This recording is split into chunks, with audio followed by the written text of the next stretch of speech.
नाज़रीन, उर्दू इन्फॉर्मर की यूट्यूब नशियात में आपका एक बार फिर खैर मकदम है। नाज़रीन, जैसे कि आपको मालूम है कि कलकत्ता हाई कोर्ट ने ओबीसी रिजर्वेशन पर एक बड़ा फैसला दिया है। उसके बाद से ये माना जा रहा है कि जो ओबीसी की जो मुस्लिम ज़ातें हैं, उन पर उनके रिजर्वेशन पर खतरा मंडराने लगा है। हमारे साथ ऑल इंडिया पसमानदा मुस्लिम महाज के कौमी नायब सदर वसीम राइन साहब हैं। उनसे इस मसले पे जानेंगे कि उनके क्या खदशात हैं और किस तरीके से ये जो मसला पेश आया है, इससे वो निपटेंगे। क्योंकि यूपी में भी अ, जो योगी आदित्यनाथ की हुकूमत है, उसने भी इस मसले पर जायज़ा लेने के लिए हुक्म दिया है, बात कही है, रेडियो में कही है। तो हमारे साथ मौजूद हैं वसीम राइन साहब, उनसे इस मसले पर बातचीत करेंगे। वसीम भाई, एक बड़ा फैसला आया है और जो ओबीसी की ज़ातें हैं, उनके लिए जो उनका जो रिजर्वेशन है, उस पे ये माना जा रहा है कि खतरा मंडराने लगा है। आप इस फैसले को कैसे देख रहे हैं और कैसे मुतमईन करेंगे, जो क्योंकि आप लोग लंबे वक्त से ओबीसी हो या जो पसमानदा जितने भी तबकात हैं, उनकी लड़ाई लड़ रहे हैं। देखिए जो है पसमानदा मुसलमान जो ओबीसी में आते हैं और उसमें नॉन मुस्लिम भी आते हैं, मुसलमान भी आते हैं। ओबीसी का फायदा मुसलमानों को मिलता है और हमारे लोगों के साथ तो नाइंसाफी पहले भी हो चुकी है ओबीसी के साथ कि जो बिरादरियां जो हैं तो धोबी है, हिंदू धोबी है तो वो दलित है और मुसलमान धोबी है तो वो ओबीसी है। और इसी तरह नट है या दो तीन बिरादरियां ऐसी हैं जिनके साथ नाइंसाफी हो रही है। एक तरफ ये कहा जा रहा है कि धर्म के आधार पर आरक्षण नहीं सही है। हम भी कहते हैं धर्म के आधार पर आरक्षण गलत है, सही नहीं है। लेकिन अगर धर्म के आधार पर रोका जा रहा है वो कितना सही है? क्योंकि आर्टिकल 341 पे पाबंदी लगाकर जिस तरह से जो है तो 10 अगस्त 1950 को कांग्रेस सरकार ने इतनी बड़ी ज्यादती मुसलमानों के साथ की है कि अगर मुसलमान हैं तो उनको दलित का फायदा नहीं मिलेगा। अगर आप हिंदू हैं तो आपको फायदा मिलेगा, अगर आप सिख हैं तो आपको फायदा मिलेगा। तो ये इस तरह की जो नाइंसाफी जो है कांग्रेस ने की थी, उसका सिला आज हम लोग भुगत रहे हैं। आज जो रिजर्व सीटें हैं बाराबंकी जहाँ आप बैठे हुए हैं, जो हमारा गृह जनपद भी है, और यहाँ भी दलित सीट जो है रिजर्व है दलित की। अब यहाँ चुनाव हम लोग नहीं लड़ सकते। अगर आज ये हमारे ऊपर पाबंदी न लगी होती तो जो हमारी कम्युनिटी के धोबी हैं या नट हैं या पवरिया या जो हलाल खोर हैं, ये बिरादरियाँ बंजारा बिरादरी से चुनाव लड़ते हैं। आज उधर वो अगर नॉन मुस्लिम है तो उन लोगों को फायदा मिल रहा है, लेकिन हम लोग के साथ नाइंसाफी हो रही है। ये कांग्रेस ने जितनी बड़ी ज्यादती हम लोगों के साथ की थी, कभी ये पसमानदा समाज इनको माफ नहीं करेगा। आज हमारे कितने डॉक्टर, आईएएस, आईपीएस कितने बने होते इस रिजर्व कोटे से, और कितने हमारे एमपी एमएलए होते, ब्लॉक प्रमुख होते, प्रधान होते, जो बनने से वंचित होते। ये कांग्रेस की देन। आज कांग्रेस बात कर रही है कि हम मुसलमानों की हमदर्दी की बात कर रही है। उनकी कितनी हमदर्दियां हैं, कितनी कुछ कर चुके हैं। हमेशा जो है तो चाहे राहुल गांधी हो, कहते हैं मैं किसी से डरता नहीं हूँ। अगर उनकी हिम्मत थी तो उन्होंने चुनाव मैनिफेस्टो में आर्टिकल 341 पे पाबंदी हटाने की बात क्यों नहीं की? वो अपने मैनिफेस्टो में शामिल करते कि हम इंसाफ करना चाह रहे हैं मुसलमानों के साथ। तो जो हमारे दलित मुसलमान हैं उनके साथ तो हिम्मत दिखाते हैं, अगर डरते नहीं हैं। सिर्फ वो बता रहे हैं डरते नहीं हैं। या उनकी बहन कहती है मैं लड़की हूँ, लड़ सकती हूँ। और हमारे वहाँ की लड़की दलित है, वो नहीं लड़ सकती है। तो कौन सा लड़ना है उनको? नहीं, वो मसला अलग है, वो बात आपकी सही है कि जो एससी एसटी का जो रिजर्वेशन है, वो नहीं मिल रहा है। यहाँ पे ओबीसी में रिजर्वेशन मिल रहा है, करीब 48 जाते यूपी में ऐसी दर्ज है जिनको ओबीसी का रिजर्वेशन मिला है और उसका फायदा मिला है। उनका उनके रिजर्वेशन पे खतरा है, तो किस तरीके से आपको नहीं लगता कि उनके जो हुकूक है, जैसे अभी आपने बात कही कि जब धर्म के आधार पे और लोगों को मिल रहा है तो उनको भी मिलना चाहिए, तो ये नहीं लगता है कि एक बड़ा खतरा ओबीसी जाति के लिए पैदा हो रहा है? देखिए कोई खतरा नहीं है। अगर वो समीक्षा करना चाह रहे हैं, अगर जहाँ सरकार कराना चाह रही है तो करावे। अगर उसमें कोई गलत लोग हैं, गलत बिरादरी शामिल हो गई है या गलत लोगों को फायदा मिल रहा है, उनको निकाला जाए। हम लोग उसका कोई विरोध नहीं करते, लेकिन वो सही है, उनको तो मिल ही रहा है। और देश के, क्योंकि रिजर्वेशन का मामला केंद्र सरकार से होता है और 2 दिन पहले भी देश के लोकप्रिय प्रधानमंत्री का बयान आया है कि नहीं पसमानदा मुसलमानों के साथ हमारी हमदर्दी है। और जिस तरह उनके साथ नाइंसाफियाँ हुई हैं, उनको शिक्षा में या हर चीज़ में पीछे रखा गया है, हम चाहते हैं कि देश की मुख्यधारा में उनको जोड़ा बड़ा विश्वास है मोदी जी के साथ हम लोगों का कि वो पहले देश के प्रधानमंत्री हैं जिन्होंने खुलकर पसमानदा मुसलमानों की बात की और बाकायदा बिरादरियों का नाम लेके बात की कि इसमें भी जात बिरादरी होती है, जो सच्चाई थी उन्होंने बयान की। इसके लिए उनका शुक्रिया भी है। तो हमें पूरी उम्मीद है कि ऐसा कोई मामला पसमानदा मुसलमानों के साथ नहीं होने जा रहा है। लेकिन अगर कोई जांच हो जाए, अगर कुछ गलत लोग हैं, गलत बिरादरियां उसमें शामिल हैं, उनको अगर निकालते हैं तो हम लोग को कोई इतराज नहीं उससे। आपको लगता है कि इससे कोई नुकसान नहीं होगा ओबीसी जो जाते हैं उनका? उनका कोई नुकसान नहीं, नुकसान तो पहले से हो ही रहा है। ओबीसी में आप बात करिए तो किसी से छिपा नहीं है कि ओबीसी के नाम पे कुछ लोग जो है तो फायदा उठाए हैं। कुछ लोग फायदा उठाए हैं, कुछ ही लोग हैं। सारे लोगों को फायदा ओबीसी के नाम पे भी नहीं मिला है। जिनको सत्ता का फायदा मिला उन लोगों ने पूरा फायदा उठाया। आज उनके लोग चाहे किसी थाने में जाएंगे तो उस बिरादरी के लोग आपको 10-5 मिल जाएंगे। या आप किसी ऑफिस में जाइए, मिल जाइए, ओबीसी के नाम पे एक ही दो लोगों को फायदा होगा, सबको नहीं फायदा होगा।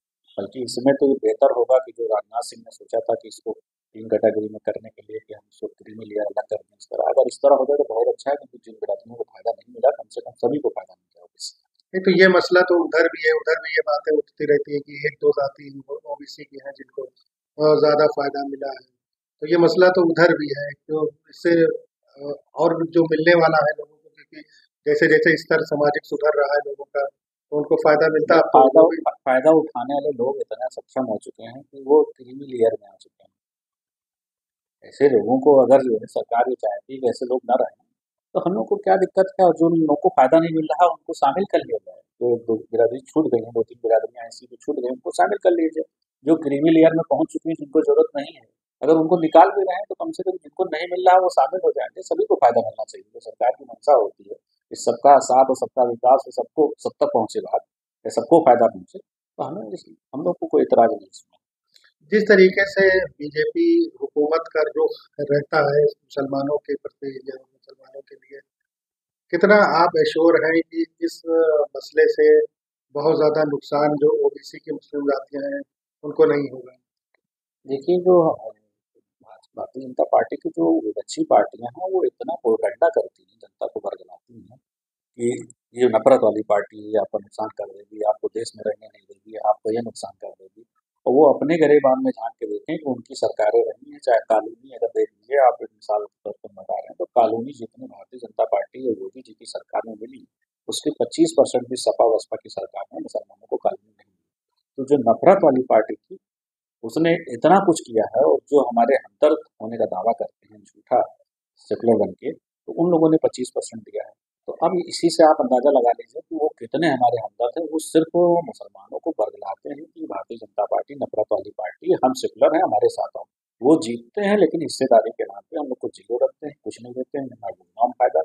अगर सपा की सरकार बनी तो वो अपने 8% वाले यादव को देते हैं, 16% मुसलमान पसमानदा गायब हो जाते हैं।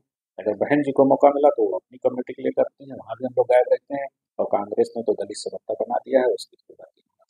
खबरों के मुताबिक और कई राज्यों में सीएम योगी आदित्यनाथ ने जब बंगाल के कलकत्ता हाई कोर्ट का फैसला आने के बाद यहाँ का जो रिजर्वेशन है ओबीसी उसका रिव्यू करने के लिए कहा है।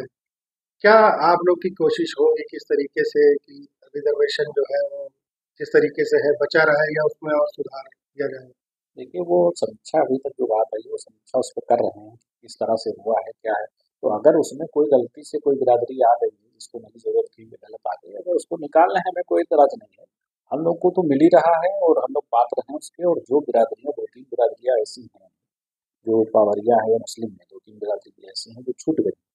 अगर कोई ऐसी बिरादरी है जिसको नहीं जरूरत है, वो गलत है उसमें, तो उसको निकालते हैं। तो जो छुट्टी हुई बिरादरी है, उनको उसमें शामिल करें, हम लोग उनके साथ। और रही कलकत्ता के कोर्ट की बात, तो कोर्ट का भी कोई भी फैसला आया है तो कोर्ट के फैसले का तो हम लोग को सम्मान करना ही होगा। कहीं का भी फैसला हो तो कोर्ट का जो फैसला आया उसका सम्मान हम लोग करते हैं। और बाकी सरकारें हैं, अभी यहाँ यूपी में सिर्फ समीक्षा हो रही है, अभी कुछ हुआ नहीं है। लेकिन ये जो अच्छी पार्टी है, ये देना तो इनको कुछ है नहीं, लेकिन बरगलाने के लिए फौरन आगे निकल आते हैं कि देखिए आप इसमें सोचिए, ये जा रहा है, आ रहा है, अभी कुछ ऐसा है। और समीक्षा हो रही, कोई चीज़ है सामने आएगा तो हम लोग को पता भी चलेगा। फिर भी आपसे लोगों से बातचीत होती रहती है, अगर कुछ ऐसा होता है गलत होगा तो हम लोग भी कहेंगे कि गलत हुआ है। ये कैसे तय होगा कि जो कुछ लोगों को गलत दे दिया गया है, कोई मैकेनिज्म आप लोगों के पास इसका है कि अ, इस तरह मतलब कि उनके साथ गलत हुआ है और इन लोगों को सही लोगों को शामिल करना चाहिए? देखिए जो आरक्षण जो दिया जाता है वो एक उनको मुख्यधारा में जोड़ने के लिए। जो कम्युनिटी मुख्यधारा में जुड़ चुकी है, जिनके लोग सामाजिक तौर पे ऊपर आ चुके हैं, तो हमें लगता है उन लोगों को ज़रूरत नहीं है। और जो लोग उसमें नहीं शामिल हो पाए हैं, जो अभी बहुत पिछड़े हुए हैं, ओबीसी में जिनको फ़ायदा नहीं मिल पा रहा, उनको लाने की ज़रूरत है। तो इस तरह का अगर सरकार काम करेगी तो एक अच्छा काम होगा और सबको फ़ायदा मिलेगा। जो एक बात चल रही है, चाहे मुसलमान में हो, चाहे हिंदू में हो, कि ओबीसी के नाम पे 1-2 बिरादरियों को सिर्फ फ़ायदा मिला है, सभी को नहीं मिला, तो सभी को फ़ायदा मिलना चाहिए। सरकार कुछ ऐसी रूपरेखा तय करे, जिससे सभी ओबीसी, चाहे मुस्लिम हो या नॉन मुस्लिम हो, सभी को फ़ायदा मिले, सिर्फ 1-2 लोगों को फ़ायदा मिले। अच्छा, ये जो पूरा इलेक्शन का कैंपेन रहा है, वो ओबीसी पे बड़ा लोगों का तवज्जो रहा, चाहे वो कांग्रेस हो या बीजेपी हो। बीजेपी भी मुसलसल ये कहती रही कि जो ओबीसी का रिजर्वेशन काट के लोग मुसलमानों को दे देंगे। कर वो उन्होंने कर्नाटक हाई कोर्ट, वो कर्नाटक सूबे का उन्होंने एग्जाम्पल दिया है। तो ये नहीं लगता कि एक जो मुस्लिमों का रिजर्वेशन मिलने वाला, मिलने की कहीं से थोड़ी बहुत बात बन रही थी, अब उस पे फिर मतलब एक उलझ गया है।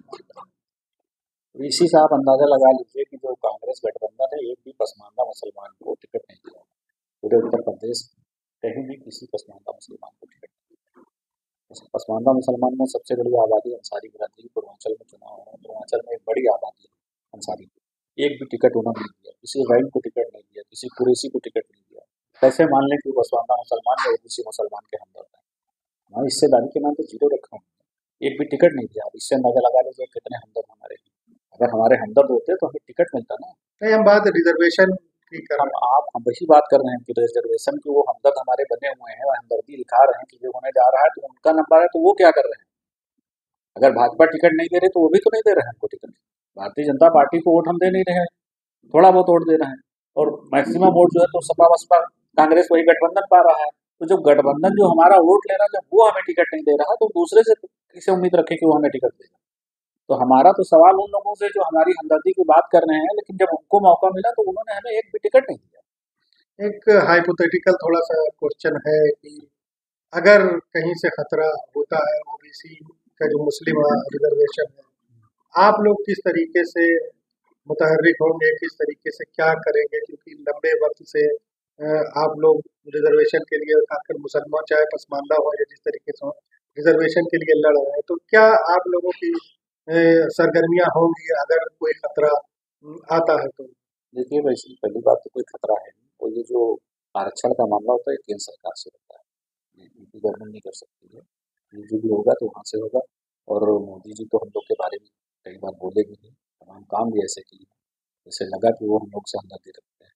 तो हमें पूरा विश्वास है, भरोसा है देश के प्रधानमंत्री के ऊपर कि कोई ऐसा काम नहीं होने जा रहा है जिससे कहीं पसमानदा ओबीसी मुसलमानों को नुकसान हो। क्या अपील करेंगे आप जो ओबीसी तबके के लोग हमें अपने अपने लोगों से, क्योंकि एक हमारे कहीं ना कहीं भ्रम की स्थिति देखिए, पैदा हमारे हो। पूरे देश की पसमानदा मुसलमानों से अपील है कि आप लोग जो है संयम बरतें, देखें क्या आ रहा है, बरगलाने में किसी के ना पड़े, क्योंकि देश के भूतपूर्व प्रधानमंत्री, पहले प्रधानमंत्री देश के, जिन्होंने पसमानदा मुसलमानों के लिए खुल के बात की है। आज तक किसी कांग्रेसी ने नहीं बात की थी। देश का कोई प्रधानमंत्री रहा है आज़ादी के बाद से, किसी ने, वो पहले प्रधानमंत्री जिन्होंने बात की है, उन्होंने समझा और गरीबी को करीब से उन्होंने देखा है। तो और क्योंकि खुद भी वो पसमानदा है, ओबीसी से उनका ताल्लुक है, इस वजह से उन्होंने इस दर्द को महसूस किया। तो पूरा भरोसा है कि वो कुछ होने नहीं जा रहा, किसी के बरगलाने में आएगी। यूपी गवर्नमेंट अगर समीक्षा कर रही है तो जो भी होगा तो केंद्र सरकार को ही करना होता है, वहाँ जाएगा। जो भी होगा तो हमें पूरा विश्वास है कि मोदी जी कोई नुकसान पसमानदा मुसलमानों का नहीं करने वाले हैं। और हमें पूरा यकीन के साथ बैठे रहना चाहिए, किसी के बरगलाने में तो जब कोई फैसला आए तब उस पर अपनी क्रिया प्रक्रिया मुसलमान के और ना संयम से रखें। बाकी आप लोग अगर कुछ ऐसा होता है तो साथ में रहेंगे।